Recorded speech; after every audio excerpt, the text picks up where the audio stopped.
Ok, bien. Après avoir réorganisé les données, on a un tableau propre avec la première colonne des noms des pays et puis les colonnes suivantes, ce sont la population pour chaque année et chaque pays.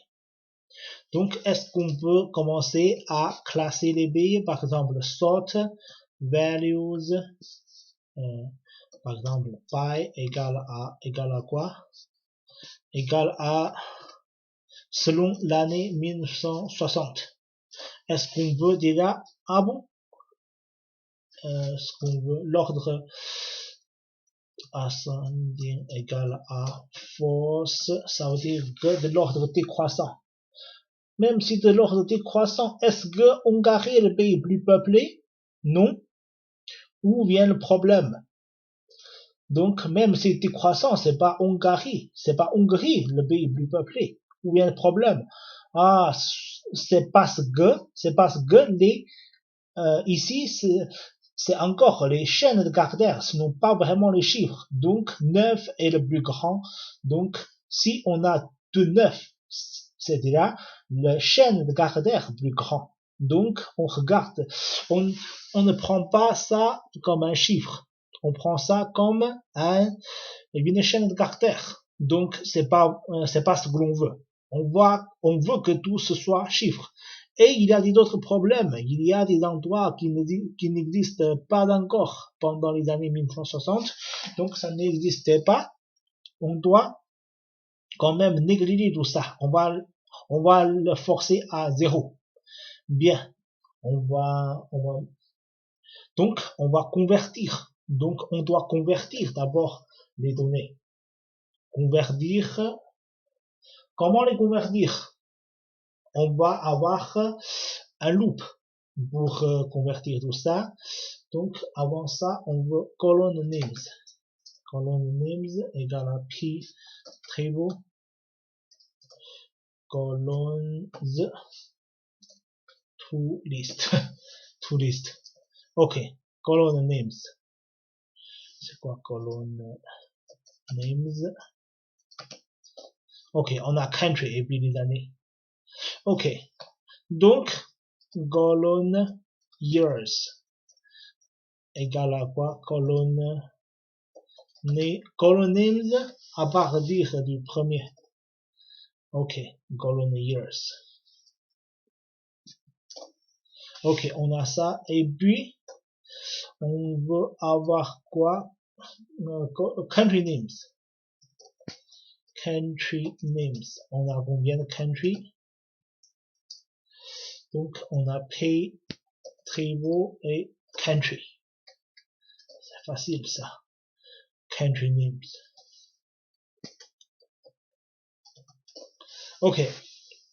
On a les country names. Donc, on a... Ok, bien sûr, il faut que ce soit to list. On va le transformer en liste. Ok, maintenant, on veut former notre loop. Former notre loop comment? For i in range. Range quoi? Range length. Length country name. Country names. Ok. Length country name, ça veut dire quoi? Ça veut dire que à toutes les lignes, pour toutes les lignes. Et puis, J in quoi? Country names. J in quoi? J in range à partir de 1, pas à partir de 0, jusqu'à length des colonnes names. Jusqu'à colonne names. Colonne names, quelle est la longueur? Donc, il y en a combien d'années? Ça veut dire qu'il y en a combien d'années?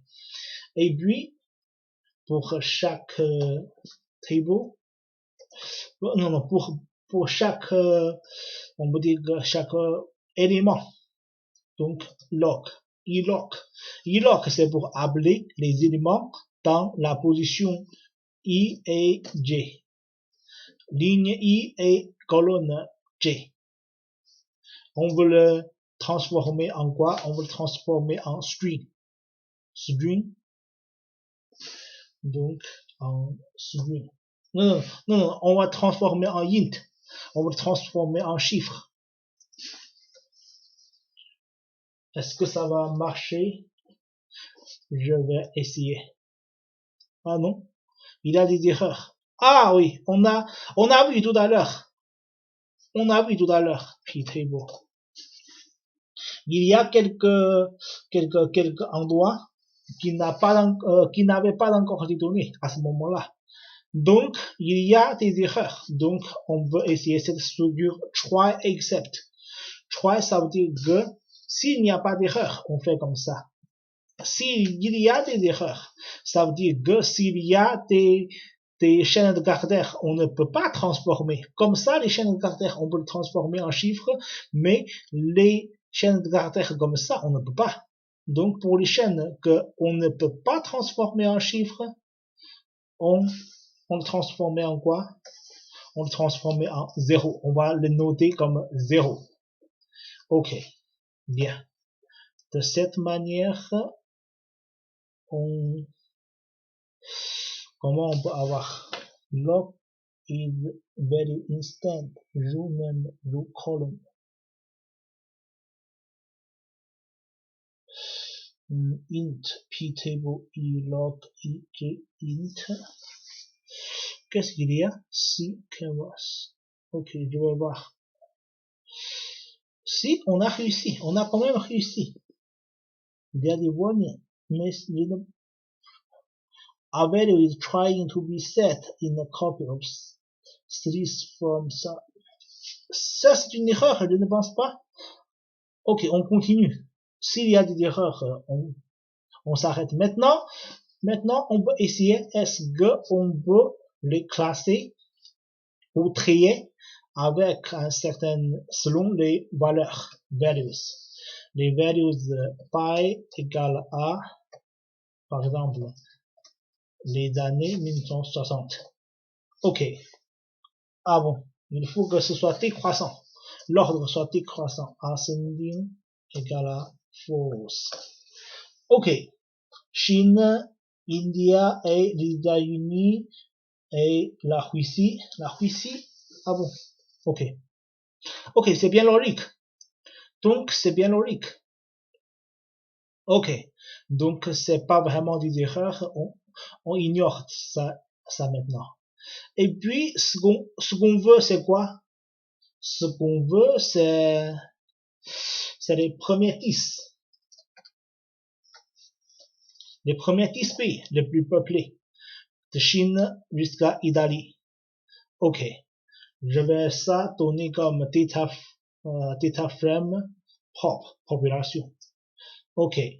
Ça, c'est mon donné pendant l'année 1960. Pendant l'année 1960 et donc, j'aurai quoi? J'aurai propre. Donc, les pays et 1960. Donc, ce que j'ai besoin, c'est que cette colonne, parce que c'est créé en fonction de cette colonne. Donc, on a besoin de quoi? On a besoin des des x. X égale à, pour moi, x égale à, population dans cette liste égale à country. Country. Ça c'est les, ok, x égale à country. Et y égale à quoi? df propre dr, ce qu'on a classé, on n'a que besoin de ça. Donc, on a besoin des x et y. On a les données qu'on a besoin pour tracer. Ok, je vais reprendre tout de suite pour montrer comment tracer.